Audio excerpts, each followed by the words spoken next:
Euphoria is a blinder. It makes you ignore the gap in the floor, the pressure in the pipe, or the invisible gas in the air. We are about to strip away the music and lights to reveal the cold machinery underneath. These are 6 cases where physics delivered a fatal verdict. Warning: this content involves detailed forensic analysis of fatal accidents. Viewer discretion is strictly advised. The city of Leon in central Mexico was baking under a relentless sun on June 15, 2013, creating the kind of oppressive heat that makes people desperate for relief. The location was a luxury private villa, chosen specifically for its large, inviting swimming pool. This was not a casual gathering of friends. It was a high-budget promotional event, sponsored by the liquor brand Jägermeister. The atmosphere was designed to be intoxicating. The bass of electronic music shook the windows. Professional hostesses in branded uniforms circulated with trays of drinks, and a crowd of young, energetic students filled the deck. Among them was 21-year-old Jose Ignacio Lopez del Toro. He was young, healthy, and completely at ease. He looked around and saw cameras, security, and professional event staff. His brain made a logical but fatal assumption. A global corporation does not make dangerous mistakes. In his mind, he was in the safest place on Earth. But the organizers had planned a special effect to make the party visually unforgettable. They wanted to turn the pool into a boiling cauldron of mysterious white fog. To achieve this, they ordered 4 massive industrial drums of liquid nitrogen. The plan was to pour the chemical directly into the water to cool the guests and create a cinematic atmosphere for the music video they were filming. This decision was based on a complete ignorance of basic physics. Liquid nitrogen is not just cold smoke. It is a cryogenic fluid that boils at minus 196 degrees Celsius. When it hits warm water, it does not just evaporate, it explodes into gas. The expansion ratio is terrifying. 1 liter of liquid instantly becomes nearly 700 liters of gas. The organizers were not just making smoke, they were building a bomb of atmospheric pressure.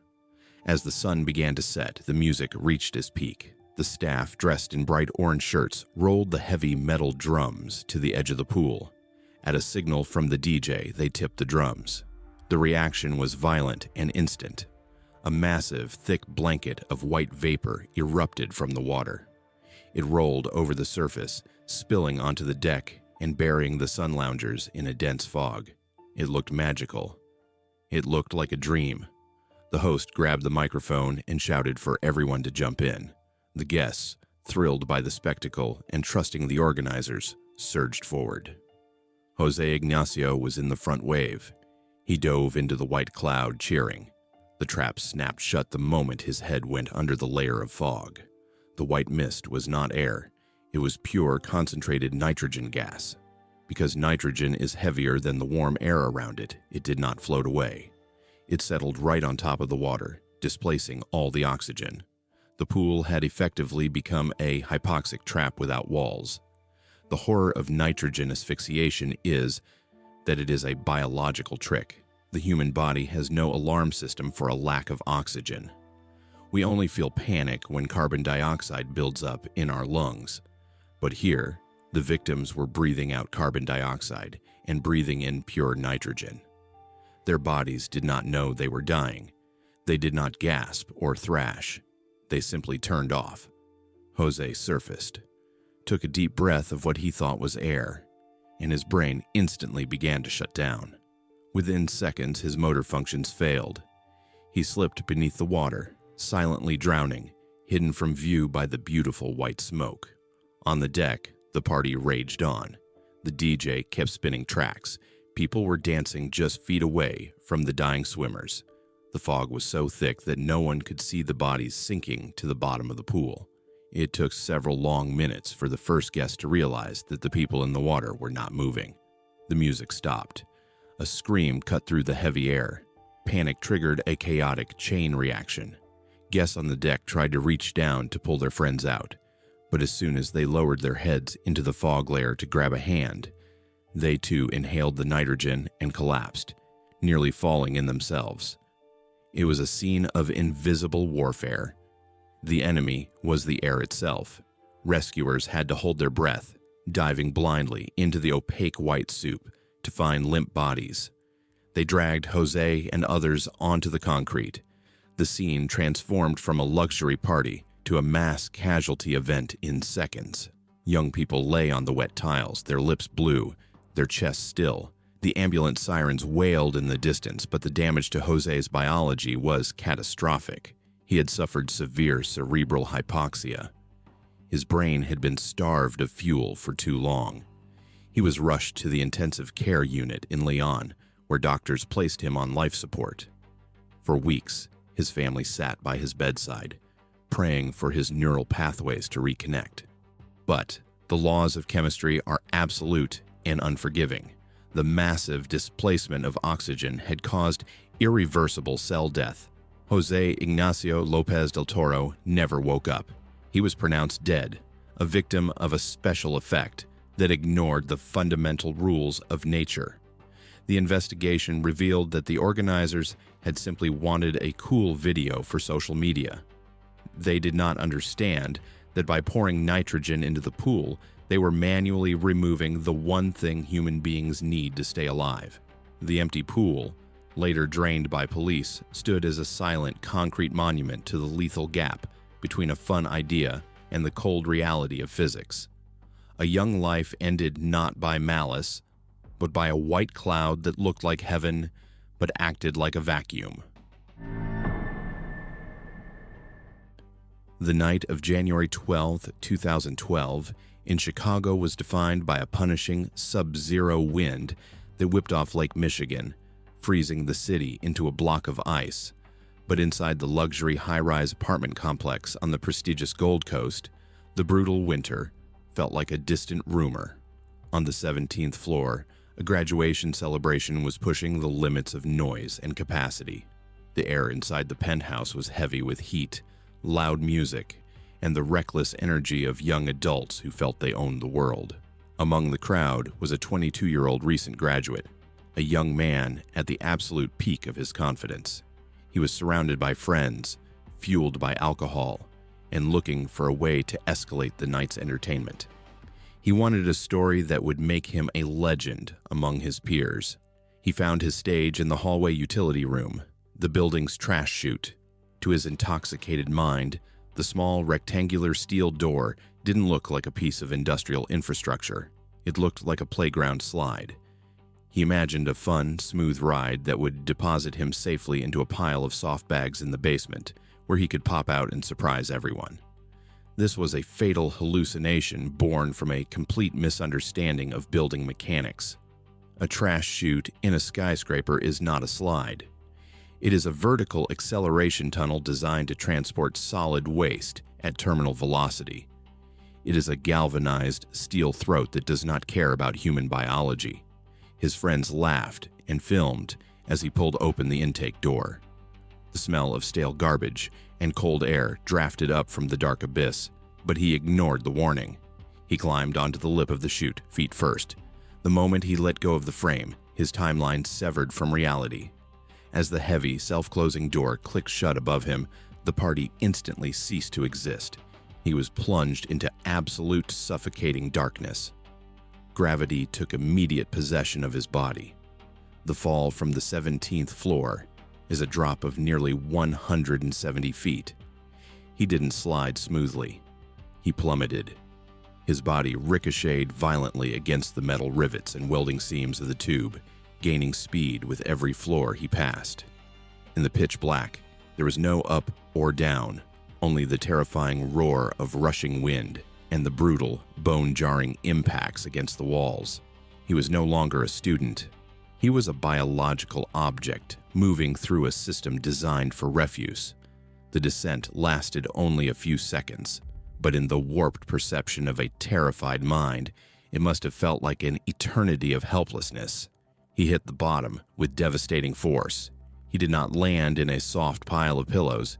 He crashed into the steel collection bin of a commercial industrial compactor. The impact alone was catastrophic, likely shattering his legs and pelvis, leaving him unable to stand or climb out. But the fall was not the end. It was merely the delivery method. The true horror lay in the machine he had landed in. The building was equipped with an automated hydraulic waste management system. These machines operate on a simple, ruthless logic. They use an electric eye sensor to detect volume. When a pile of trash breaks the invisible light beam, the computer interprets the bin as full and initiates a compaction cycle to clear space. The arrival of the young man's body broke the beam. In the deafening silence of the basement, a relay clicked. A heavy electric motor hummed to life, generating thousands of pounds of hydraulic pressure. The young man, disoriented, severely injured, and trapped in the dark steel box, would have heard the mechanical whine of the ram activating. There was no emergency stop button inside the chamber. There was no operator to hear a scream. The heavy steel wall designed to crush wooden pallets and metal furniture began its slow, unstoppable advance. It moved with the indifference of a machine, closing the gap with a force of over 3,000 psi. This is the definition of an industrial trap, a system operating exactly as designed, but with the wrong input. The tragedy is that the machine did not malfunction. It functioned perfectly. It compressed the contents of the bin until the resistance met the preset hydraulic limit. The physics of the event were clinically final. The human skeletal structure cannot withstand the pressure required to compress solid waste into a cube. The end was not a fight. It was a mathematical inevitability. Upstairs, the party continued for hours. His friends assumed he had exited the building or was playing a prank, sending text messages that would never be read. It wasn't until the building's maintenance staff investigated a jam alert on the compactor panel the next morning that the grim reality was discovered. The silence of the basement room stood in stark contrast to the noise of the celebration above. A cold reminder that the infrastructure of a modern city is a dangerous living machine. A promising future was erased not by a criminal act, but by a misunderstanding of a simple steel door and the ruthless automated logic of the mechanism waiting in the dark beneath it. The urban landscape of North Philadelphia is a tight grid of brick row houses and asphalt, a city built for industry and endurance. On the night of January 12, 2013, the city was locked in the grip of a bitter winter frost, but the cold did nothing to stop the weekend rituals of the University District. In a 3-story apartment building on North 19th Street, a large group of Temple University students had gathered for a rooftop party. The atmosphere was electric.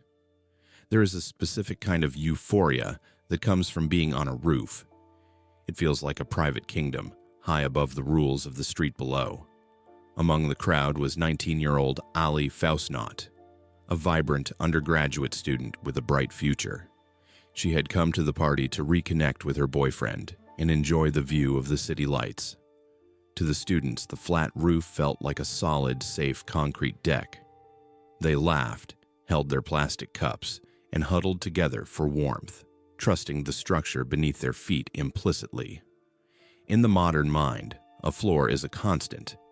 It is the one thing in the world that is never supposed to fail. But the roof of this aging building concealed a structural vulnerability that was invisible in the dim light of the party. Protruding from the tar and gravel surface was a pilot house, a raised wooden box designed to cover the opening of the stairwell shaft. Sitting on top of this box was a translucent plastic bubble known as a skylight or a roof scuttle. To a structural engineer, this is a fragile membrane designed only to let in light, never to bear weight. But to a student in the dark, covered in city grime and shadows, it did not look like glass. It looked like a sturdy platform, a bench, or a raised stage. The material of the skylight was old polycarbonate. For decades, the summer sun had baked it with ultraviolet radiation, and the winter ice had frozen it. On a molecular level, the plastic had lost all its flexibility. It had become as brittle as a thin sheet of sugar glass. It was a latent trap waiting for a single trigger. As the party grew crowded, Ali moved near the edge of the pilot house. She likely saw the raised box and assumed it was a safe place to sit or stand to get a better view. In a moment of casual movement, she transferred her weight onto the surface of the plastic. There was no resistance. There was no warning creak to alert her to the danger. The aged plastic did not bend. It shattered instantly. This is the terrifying phenomenon of the phantom floor. The brain sends a signal to the leg to expect a solid reaction force from the ground, but reality offers a void. In a fraction of a second, Ali vanished from the visual field of her boyfriend, who was standing just feet away. She didn't trip over the edge of the building. She fell through the fabric of the building itself. The drop was a vertical shaft leading directly into the building's internal wooden stairwell. Gravity acted with terrifying speed. She fell nearly 30 feet, passing through the third floor and the second floor in a free fall that lasted less than 2 seconds. The physics of such a fall in a confined space are brutal. The human body is not aerodynamic. As she fell, she likely struck the metal railings or the edges of the landings, changing her trajectory and increasing the violence of the descent. The kinetic energy built up during a 3-story drop is immense, and when that energy is abruptly arrested by a hard surface, the result is catastrophic. Ali impacted the floor of the stairwell with devastating force. The silence that followed in the shaft was absolute. Up on the roof, the reaction was a mix of confusion and delayed horror. 1 second she was standing there, smiling. The next, there was only a jagged black hole leading into the abyss. Her friends, processing the impossible visual data, peered into the darkness, screaming her name. They rushed down the stairs, their footsteps echoing in the same shaft she had just fallen through, hoping to find her injured but alive. But the mechanics of the impact had been merciless. When paramedics arrived minutes later, fighting through the crowded party to reach the landing, the clinical assessment was grim.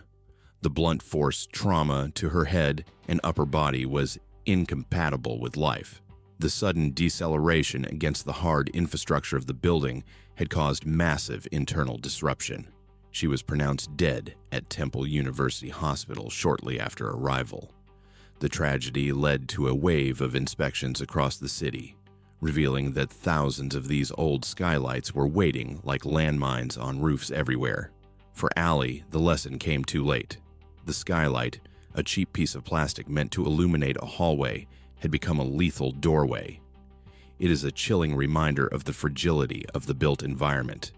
We assume the city is made of steel and stone, solid and unyielding, but often we are separated from a fatal drop by nothing more than a few millimeters of weathered, brittle plastic that we mistake for solid ground. The Interstate 35 corridor that cuts through the flat plains of Kansas is a long, hypnotic stretch of asphalt that demands absolute respect from every driver, especially under the cover of darkness. On a warm evening in May 2011, this highway became the stage for a violent collision between the laws of physics and the human illusion of safety. The vehicle in question was a party bus, a heavy-duty Ford chassis that had been aggressively modified into a rolling nightclub. This industry occupies a dangerous gray area in automotive safety. These vehicles are often retired airport shuttles or school buses, gutted and retrofitted with perimeter seating, stripper poles, and heavy sound systems. The windows are usually tinted to absolute black, and the interior is flooded with flashing neon lights. This creates a complete sensory disconnect for the passengers. Inside the bus, the riders are severed from the reality of the road. They cannot see the horizon, they cannot feel the speed, and the deafening bass of the electronic music masks the roar of the tires on the pavement. On this particular night, the bus was carrying a group of university students celebrating a special occasion. The atmosphere was euphoric. The air was heavy with humidity. the smell of mixed drinks, and the collective adrenaline of youth. Among the revelers was a 24-year-old student who was standing near the rear of the vehicle. He was laughing, dancing, and vibrating with the energy of the night, completely unaware that he was standing next to the most dangerous component of the entire vehicle, the rear emergency exit door. In a standard passenger car, doors are designed with complex locking mechanisms to prevent accidental opening, but a converted shuttle bus is governed by different rules. The rear door is designed to be pushed open easily from the inside to allow rapid evacuation during a fire. It is a heavy steel slab held in place by a single, often worn, mechanical latch. It opens outward. This design is a critical safety feature when the bus is stopped, but it becomes a lethal trap when the bus is moving at highway speeds. As the driver navigated the dark highway, the bus likely hit a section of uneven pavement or made a routine lane change. The physics of this maneuver created a lateral G-force, a sideways push that shifted the weight of the standing passengers. The student lost his balance. It was a mundane stumble, the kind that happens at any party on solid ground. He took a step back to steady himself, and his weight fell against the horizontal bar of the rear door. This was the moment the illusion of structural integrity collapsed. He expected the solid resistance of a wall, but found a mechanical void. The latch, perhaps worn from years of vibration or simply not fully engaged, failed to hold the weight of a full-grown man leaning against it. The door did not just crack open. The air pressure difference between the pressurized cabin and the rushing wind outside ripped it wide open. The transition was instantaneous and violent. 1 second, the student was inside a climate-controlled capsule of light and music. The next, he was ejected into a void of black wind. This is where the law of inertia delivers its fatal verdict.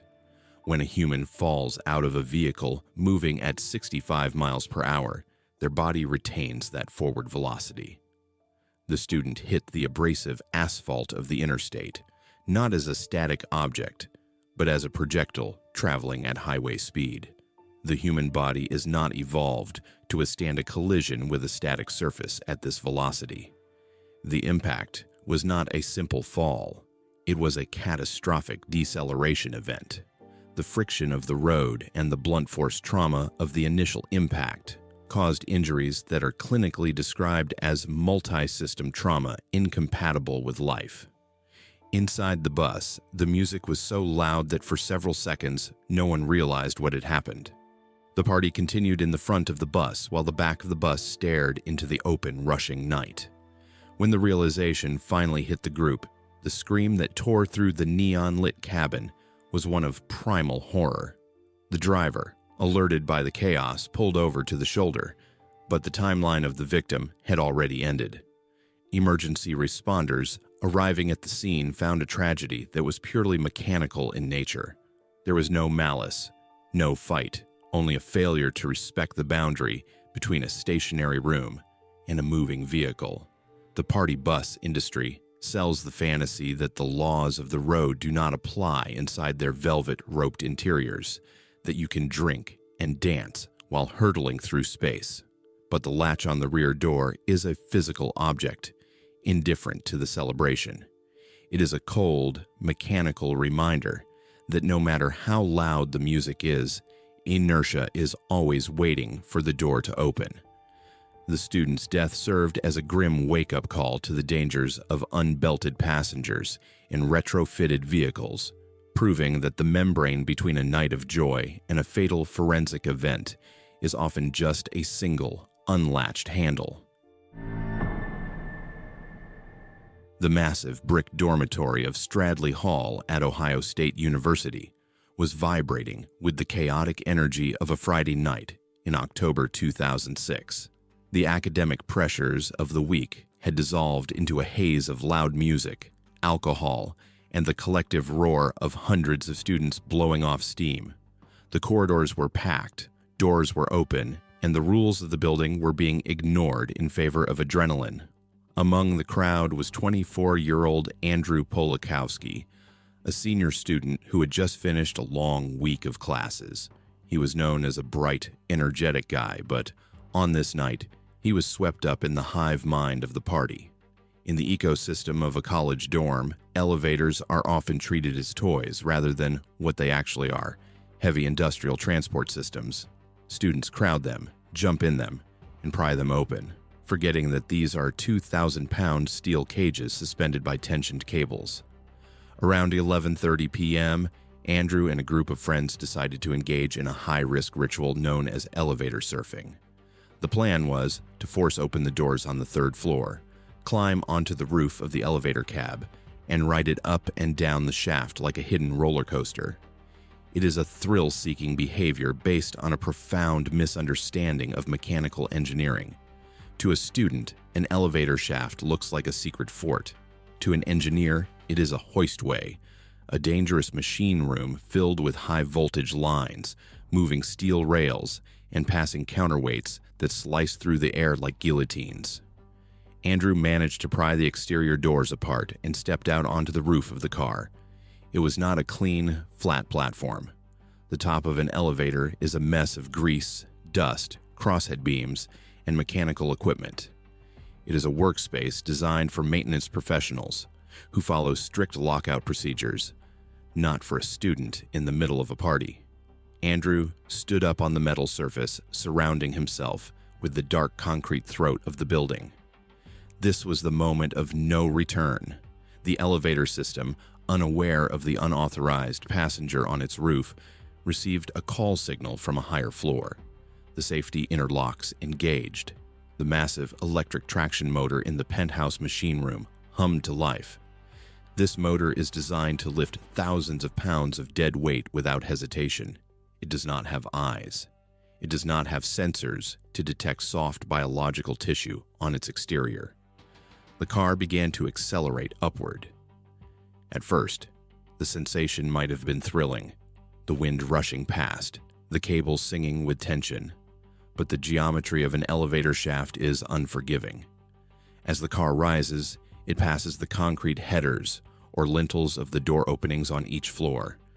The clearance between the moving car and these concrete beams is often just a few inches. This creates a moving shear point, a scissoring action that can crush anything protruding from the car's footprint. As the elevator gathered speed toward the fourth floor, Andrew attempted to exit, or perhaps lost his balance in the darkness. His body occupied the space between the top of the moving steel cab and the stationary concrete wall of the shaft. The machine did not slow down. It simply pushed. The traction motor continued to apply torque, driving the car upward with unstoppable force. Andrew was caught in a mechanical vice. The pressure required to stop an elevator is immense, far exceeding the structural limits of the human thorax. The clinical reality of the event was a traumatic compression. His rib cage, designed to protect the heart and lungs from minor impacts, collapsed under the hydraulic power of the lift. The machine eventually stalled, its overload relays finally tripping when the resistance became too great, but the sequence of cause and effect had already reached its conclusion. Andrew was pinned in the high, narrow space of the shaft, suspended in the darkness between the third and fourth floors. Inside the dorm, the party noise continued unabated. Students were laughing and shouting in the hallway, completely unaware that just a few feet away, behind the brushed stainless steel doors, a life had been extinguished by the silent, efficient geometry of the building. When emergency responders arrived, they were faced with a nightmare scenario. They could not simply open the doors. The car was jammed, and the system was energized. It took a complex extrication operation involving the deactivation of the entire bank of elevators to retrieve him. Andrew was pronounced dead at the scene, the victim of a collision between human playfulness and industrial reality. The elevator shaft is a binary environment. You are either inside the protected cab or you are in the lethal zone. Andrew Polakowski's death stands as a somber reminder that the infrastructure we use every day is safe only because we remain within the boundaries it dictates, and stepping outside those boundaries invites the full, crushing weight of industrial physics. Lake Havasu, sitting on the border between Arizona and California, is the undisputed capital of the spring break phenomenon. In the early 2000s, this massive reservoir transformed every March into a floating city of chaos, where thousands of college students gathered to celebrate their freedom with alcohol, high-powered engines, and relentless desert heat. The vessel of choice for these festivities is the houseboat, a massive, blocky craft that serves as a floating hotel room. These boats are designed for comfort, equipped with air conditioning, massive sound systems, and fully stocked kitchens, all powered by large gasoline generators that must run continuously to keep the party going. On a bright, scorching afternoon in 2003, a group of 20-year-old friends was navigating the channel, surrounded by the roar of speedboats and the thumping bass of the festival. To cool off without stopping the boat, they decided to engage in a popular, seemingly harmless activity known as Teak surfing. The name comes from the teak wood swim platform attached to the stern of the boat, sitting just inches above the waterline. The game is simple. The student climbs onto the platform or holds onto the rear railing while the boat moves forward, letting the wake drag their body through the cool water. It requires no skill, only a grip. Among the surfers was a young man in peak physical condition, a strong swimmer who had spent his life around water. He held onto the wooden platform, laughing with his friends, his body trailing in the churning white water. He felt perfectly safe. He was touching the boat. His friends were 3 feet away, looking right at him, but he had unknowingly placed his head directly into a chemical kill zone. The architecture of a houseboat creates a deadly aerodynamic phenomenon known as the station wagon effect. As the large, flat back of the boat pushes through the air, it creates a low-pressure vacuum behind it. This vacuum sucks the exhaust gases from the generator, which usually vent directly out the back, into the exact space where the teak surfer is breathing. The air in this pocket does not circulate, it accumulates.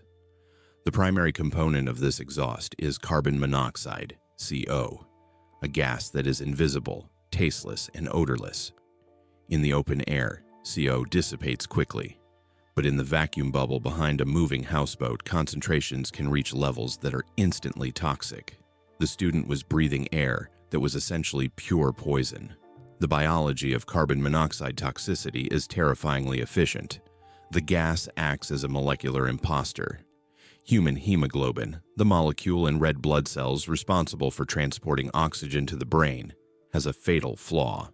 It is attracted to carbon monoxide 200 times more strongly than it is to oxygen. When the student took a breath of the exhaust-filled spray, his blood instantly stopped, picking up oxygen, and began saturating with the toxin. This is not a choking sensation. The victim does not cough or gasp because the airway is clear. Instead, they experience a rapid onset of hypoxia. The brain, starved of fuel, simply begins to shut down the conscious mind. As the student held onto the rail, the first symptom was likely a wave of pleasant dizziness, which he probably mistook for a buzz from the alcohol or the sun. He smiled at his friends. Seconds later, his grip strength vanished. The neural signals telling his hands to hold on simply stopped firing. He let go of the platform. To the observers on the boat, the moment looked completely voluntary.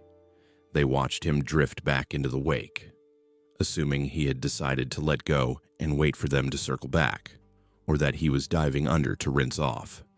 They waved at him. He did not wave back. He was already unconscious before his face hit the water. This is the horror of the silent killer. There was no splashing, no screaming, no struggle for air. His body, now a dead weight with no motor control, slipped beneath the surface of the lake. Because he had exhaled before losing consciousness, his buoyancy was reduced. He sank into the dark, murky water of the channel while the houseboat chugged away, its occupants still dancing, completely unaware that they had just witnessed a fatality. It is a death defined by a lack of drama. One moment the person is there, vivid and alive, and the next they are simply a fading shadow in the wake. It often takes minutes or even hours for the group to realize that their friend is not just swimming back to shore, but is gone forever. The subsequent search and recovery operations revealed the grim truth that has since led to strict laws banning this activity. The student didn't drown because he couldn't swim. He drowned because the machine he was playing with had quietly turned off his brain. The Teak platform, designed for leisure, had acted as a lure into an invisible chamber of gas, proving that in the battle between human biology and industrial exhaust, the chemistry always wins. Tragedy often gives a warning, a strange smell, a vibration, or a sudden silence. Most people ignore it to keep the vibe alive. A few listen and leave. The question is, have you ever walked out of a party or a situation because your internal alarm went off just before disaster struck? Describe the moment your gut instinct saved you in the comments. Subscribe to sharpen your survival skills.